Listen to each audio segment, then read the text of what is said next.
If you've been on the internet at any point during the last couple of years, which I obviously suspect you have, otherwise you wouldn't be here, you've probably seen the trend of romanticizing your life. Be the main character, make the ordinary extraordinary, light the candle, wear the special perfume on a Tuesday. Always make sure that you're having that good coffee or matcha or tea, whatever it is you drink. And don't forget to treat your commute, your wardrobe, your morning routine, your everyday activities into a film. First and foremost, I really want to be clear, and I want to say that I was never cynical about this idea. If anything, I think it is very important to give meaning to your life by looking at it through the lens of it being a unique story to you, with every single day not just being another filler episode. And also, if you watch any of my vlogs, you know this. Because the core aim of this is to get people off of their phones and actually get them being present in the moment and living their lives, which I think is a good thing. There is beauty in the ordinary. There is something beautiful in being able to slow down and noticing these things and being present in the moment rather than living on autopilot towards the next goal that you've just set yourself after you achieve the last one. I'm calling myself out here. Believe in that, and truly I still do. But somewhere between adapting and trying to execute this entire romanticization intention of my life and the actual execution of it, I became an audience member in my own life. Hi, I'm Kasum, and this is my series Unsubscribe, where I talk about doing things against the grain and not necessarily what other people expect of us. So if you're interested in self-improvement that is not focused on the toxic hustle culture, but rather doing it at your own pace, then you've come to the right address. Make sure that you subscribe, and let's get into this video. Before we even get through any of these discussions, I really want to pinpoint home that the problem isn't romanticizing your life. The problem is the audience. Whether there is a real audience or there isn't, it really does feel like whenever someone is out there trying to romanticize their life, it is a performance rather than a mindset shift in terms of what they truly believe in and truly being able to be present in the moment. Because what I was actually doing, and I think a lot of us are doing this, wasn't to actually experience my life more richly, which is the whole point of romanticizing your life. It's producing content, or at least pretending like we are producing content about the fact that we are experiencing our life richly. The same morning routines, the same skincare, the same Alo Lululemon workout outfit. We are performing a blueprint that is handed to us about romanticizing our lives, internalizing it, and pretending like we actually are, which defeats the whole point of romanticizing your life, because it is about being present and stop living a blueprint that is handed to you and just being on autopilot. We're basically on autopilot, but just in like a more aesthetically pleasing form. And there is a big difference between actually romanticizing your life and just living a life that is aesthetically pleasing. One actually truly and genuinely changes your perspective and how you experience the world and the people around you and yourself within it.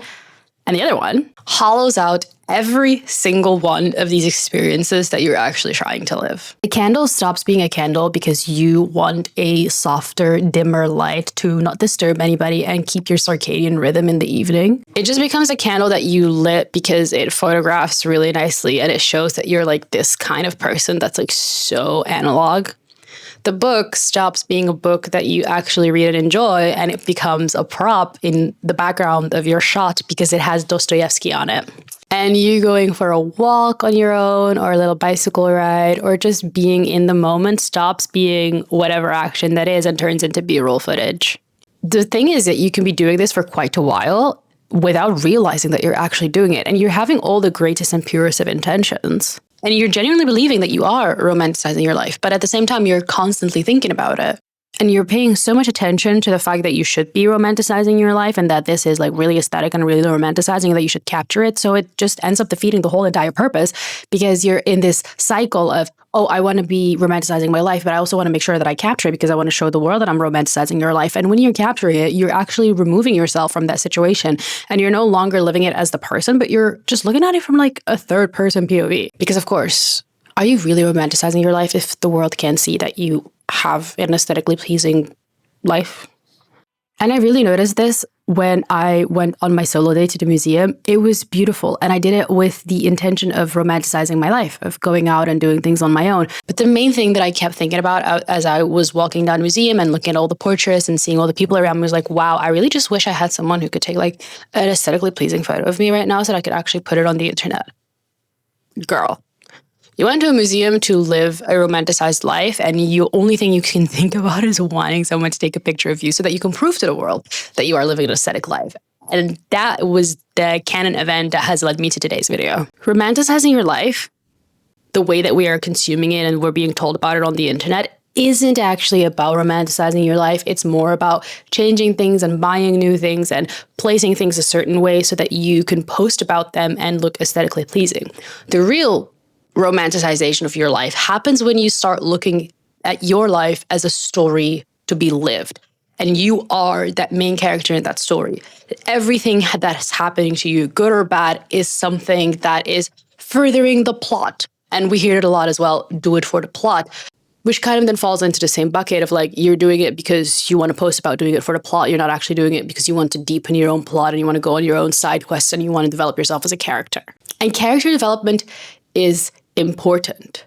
So the plots and the side quests are important, but you need to make sure that you're not falling into the trap of actually doing these things for the sake of being able to boast about them and being able to post about it, but for the sake of actually doing them because you want to be a better person. There is the version of romanticizing your life that truly is beautiful, because at the end of the day, when we're looking at the societies before us, they have always lived life through stories. It's always been through storytelling that they've been able to connect and that they've been able to live their lives, because there was a bigger purpose, and that bigger purpose was the story.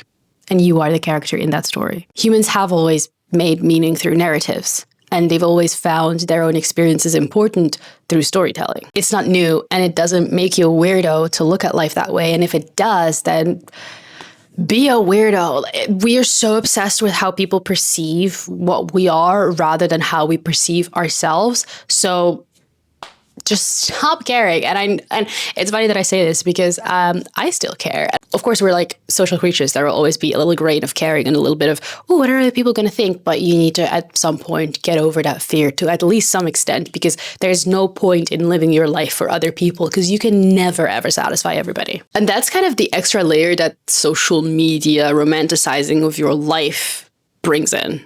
Ultimately, the story doesn't end up being for you and for who you are as a person and for your own character development, but it becomes a story for an audience, packaged in the right way with the right fonts, the right edits, the right sound effects to make sure that it holds people's attention long enough, because otherwise it wouldn't be interesting enough. You need to be able to capture people's attention if you want your views to go up, right?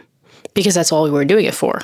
But the problem is that the moment the audience enters the picture, even if it's just like an imagined audience and you're not actually posting for them, you stop asking yourself the question of, does this feel good to me? Is this something that I want? Is this going to develop me? And you only start looking at romanticizing your life through the lens of, does this look aesthetically pleasing enough to the outside world? Would it get any likes?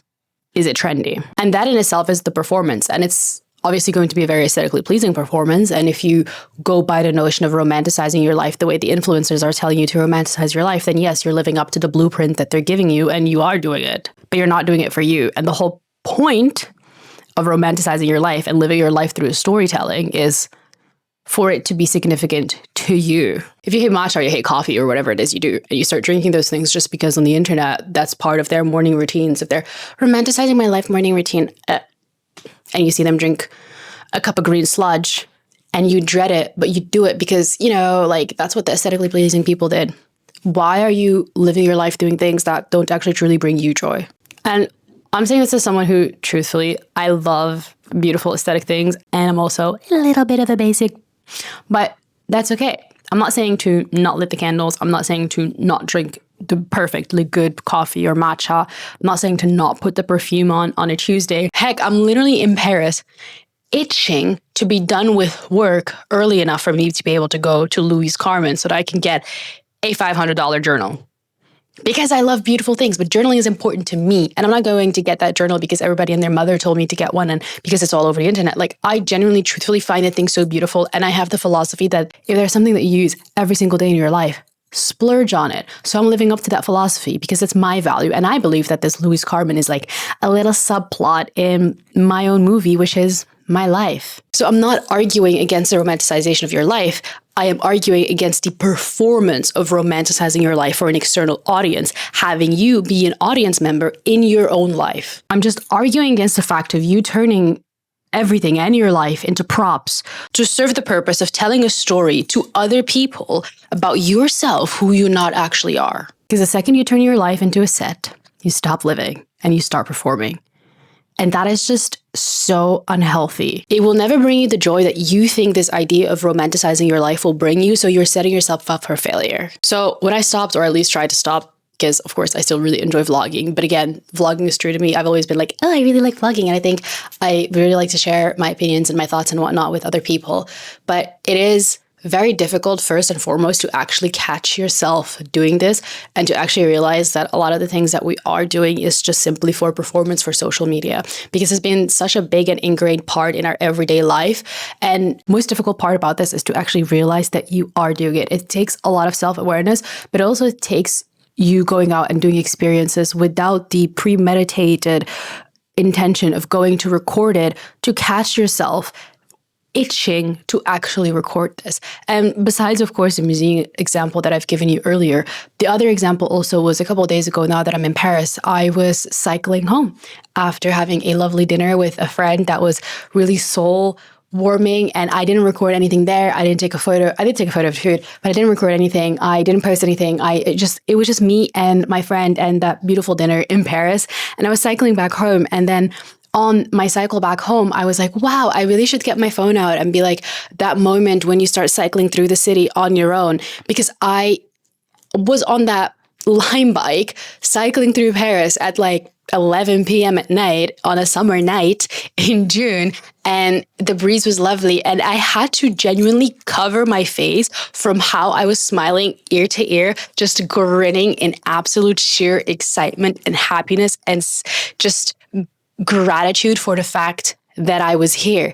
And I have my phone on because I'm looking through for the GPS, and I was like, oh, I need to like really quickly like switch the video. And then I thought, no, I absolutely love this moment. And I will tell people that I had this moment, that I'm literally tearing up talking about it, that I was grinning ear to ear, so happy, so excited, so grateful to be here. And if they want to believe me, they can believe me. And if they don't want to believe me, they don't believe me. And that's okay, because I lived that moment for me. And I didn't record it, and just literally talking about it brings those emotions up all again. And I'm so grateful that I actually did that, instead of just taking my phone and being like, oh my God, look, I'm cycling through Paris at 11 p.m. in the summer. No, going to the museum the week prior and going to dinner with my friend this week really put into perspective how weird or out of place it feels to go somewhere without the premeditated intention of recording. And how nice it is to just sit somewhere, go somewhere, be somewhere, and actually enjoy it, and actually be present, and actually be in the moment, and allow yourself to feel all the feelings. There have been a lot of moments in the last 2 weeks where I felt like I was wasting my time, I was wasting my potential, I was wasting the aesthetical look and feel of the moment, because I didn't take my phone out to record what it looked like, what it felt like. That honestly should tell you everything about how romanticizing your life has been thoroughly ingrained into my brain. But I also noticed that going into an experience without the premeditated intention of recording it and capturing it for the world to see shifted my perspective on how I experienced the experience. It doesn't make them more dramatic. It just makes them feel a lot more ordinary. And ordinary, not in the negative, repetitive sense that social media has brainwashed us into believing is bad, but ordinary in the sense of I felt present. I felt like this was my life and I was living it, and this was a moment within it, and this is something that I will cherish. A good dinner with a friend is a good dinner with a friend. A good journaling session is a good journaling session. A lovely walk is a lovely walk. Recording it doesn't add anything to it. If anything, it takes away from it because it subtracts your ability to be present. Nothing I did without recording was being amplified. I didn't act a certain way or look at things a certain way or frame things a certain way during my experiences to make it externally consumable, to make it aesthetically pleasing. It was just there. It was the way it was, and I was the way I was, and that's how it happened. And I like the way it happened because it feels like my life, and it doesn't feel like filler, B-roll, matcha Pilates aesthetically pleasing, romanticizing your life blueprint. And don't get me wrong, all the things that I've named, I know I'm making fun of them, but I absolutely love them. Like, I journal every morning. I literally brought so much matcha with me from Japan that I was actually stopped at the border because they thought I was smuggling something. Like, yeah, I'm making fun of those, but I truly, truthfully, genuinely love those things. But just because I love those things doesn't mean I have to do those things with the premeditated idea of romanticizing them in order to record them and post about them. The actual size of ordinary life is enough. Especially, it's more than enough when you stop trying to make it larger. Because why do we have this constant urge and need to make things bigger and more important and more pristine as they actually are? We always say that comparison is a thief of joy, yet we are letting it rob us, not just from the joy of enjoying the moments, but also from our times by continuously scrolling other people's highlight reels and expecting our lives to have to be that way. And then we end up feeling behind and we don't enjoy our own lives anymore. So here's kind of the thing that I've landed on this last week and that I'm attempting to carry forward every single day. It's that there is a difference between noticing beauty and producing beauty for an audience to consume. Noticing beauty is free. It costs you absolutely nothing. It makes you feel alive. It makes you feel present. It also is present in almost every single moment of your life if you learn how to look for it. It doesn't require a specific light or a specific outfit or a specific lip balm. And most importantly, it doesn't require a specific version of yourself. And ultimately, which is the most important part, is that it will stop you from being an audience member in your own life. Producing beauty, however, regardless of the monetary price attached to it, it will cost you your time. It will cost you your peace of mind, and it will cost you your connection with yourself. I'm not saying that producing beauty is wrong. At the end of the day, if you want to be a content creator, you're going to have to produce something for the people to be able to consume. And that is okay. Again, I'm not against it, but as long as you are aware of what you're doing and you are still making sure that you have at least one day a week where you live for you and not for the cameras. Because when you start blurring the line between living your life and performing your life, you're not actually going to get twice as much out of life. You're just going to get half of each. So light the candle, drink your favorite drink, wear your perfume on a Tuesday, enjoy your commute to work, and notice the beautiful little small things in your life every single day. Just make sure that you're doing it for you and make sure that you're doing it for the values and the story that is true to your life. You are allowed to find your own life beautiful without proving to anybody that it's beautiful. You are allowed to have experiences that don't become content. You are allowed to be somewhere, like anywhere, somewhere, and just have that be the experience. No reason behind it. And of course, I myself am still practicing, and I do hope that I get better over time. I'm noticing the mental shift, and that is the most important part. So if you guys found this conversation or video useful, make sure that you subscribe, and I'll see you guys again next week Sunday. Bye.